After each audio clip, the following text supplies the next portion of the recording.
Assalamualaikum warahmatullahi wabarakatuh, Bapak Ibu. Calon peserta PPG Guru SD tahun 2022. Pada kesempatan kali ini, saya akan berbagi tentang soal pretest PPG Guru SD sesuai dengan kisi-kisi terbaru tahun 2022. Nah, khusus di video kali ini kita akan membahas tentang teori belajar behavioristik, konstruktivistik, sosial, dan teori belajar kognitif. Nah, sebelum kita membahas soal-soalnya, di sini perlu saya sampaikan bahwa kisi-kisi yang kita bahas adalah kisi-kisi tentang teori belajar behavioristik, konstruktivistik, sosial, dan teori belajar kognitif. Nah, nanti di soal-soalnya akan disajikan narasi PBM dengan kegiatan pembelajaran yang terkait dengan teori belajar, peserta dapat menganalisis teori belajar apa yang sesuai. Oke, baik, langsung saja kita bahas dari soal yang pertama. Penerapan aturan kedisiplinan di sekolah yang terkait dengan pemberian reward dan punishment merupakan perwujudan dari teori pendidikan B, behavioristik. Jadi jawaban yang benar di sini adalah behavioristik. Nah, yang namanya reward kemudian punishment itu merupakan reward itu adalah penghargaan sedangkan punishment adalah hukuman. Jadi, teori belajar atau teori pendidikan yang tepat untuk hal tersebut di atas adalah teori behavioristik. Berikutnya soal nomor 2. Di dalam proses pembelajaran, para siswa dihadapkan dengan situasi di mana ia bebas untuk mengumpulkan data, membuat dugaan atau hipotesis, mencoba-coba, trial and error, mencari dan menemukan keteraturan atau pola, menggeneralisasi atau menyusun rumus beserta bentuk umum, membuktikan benar tidaknya dugaannya itu, dan mengkonstruk pengetahuan. Hal ini merupakan penerapan teori belajar A. Sibernetik, B. Humanistik, C. Konstruktivisme, B. Behaviorisme. Nah, kalau kita tarik dari kata kunci yang ada di soal yaitu mengkonstruk pengetahuan, artinya membangun pengetahuan, maka proses-proses pembelajaran itu adalah terkait dengan teori belajar konstruktivisme. Oke. Berikutnya soal dalam pembelajaran yang berbasis konstruktivistik, guru lebih banyak berperan sebagai, nah di sini ditanyakan peran guru dalam pembelajaran konstruktivistik. Apakah A. Stimulan, B. Fasilitator, kolaborator, inspirator, ataukah C. Pelatih, D. Panutan, E. Instruktur.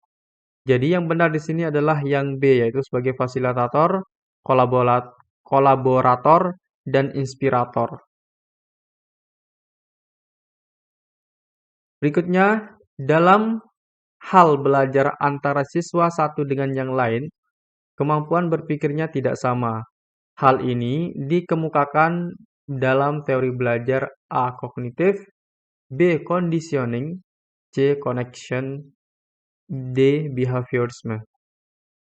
Jadi, bahwa jelas di sini di soalnya disebutkan tentang kemampuan berpikir yang tidak sama.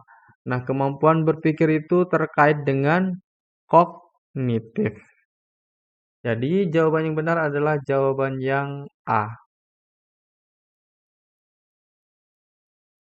Oke, selanjutnya dari pernyataan di bawah ini, pernyataan manakah yang menunjukkan satu dari 9 tahap pengolahan atau proses kognitif atau disebut dengan fase-fase belajar?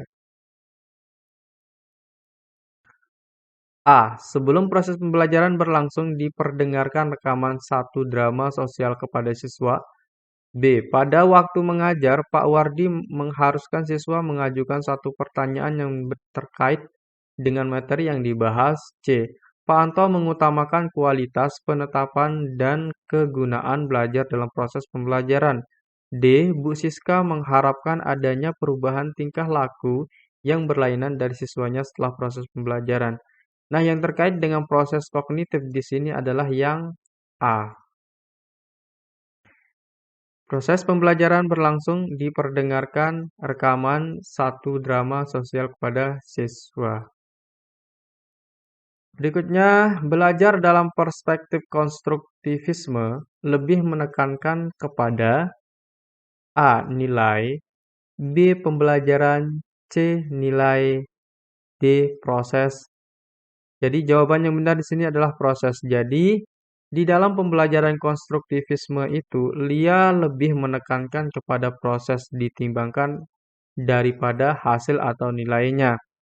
Karena proses itu lebih penting daripada nilai yang ia hasilkan. Berikutnya,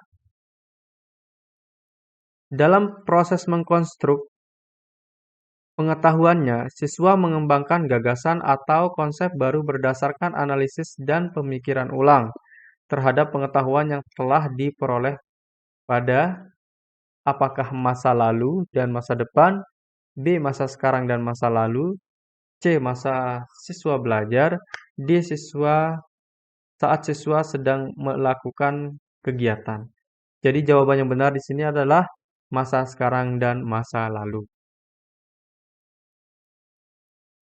Soal berikutnya, perspektif kognitivisme berpendapat bahwa perilaku siswa ditentukan oleh persepsi siswa itu sendiri yang dipengaruhi oleh A. Pengalaman, B. Berbagai penguatan, C. Cara belajarnya, D. Lingkungannya. Yang benar adalah A. Pengalaman.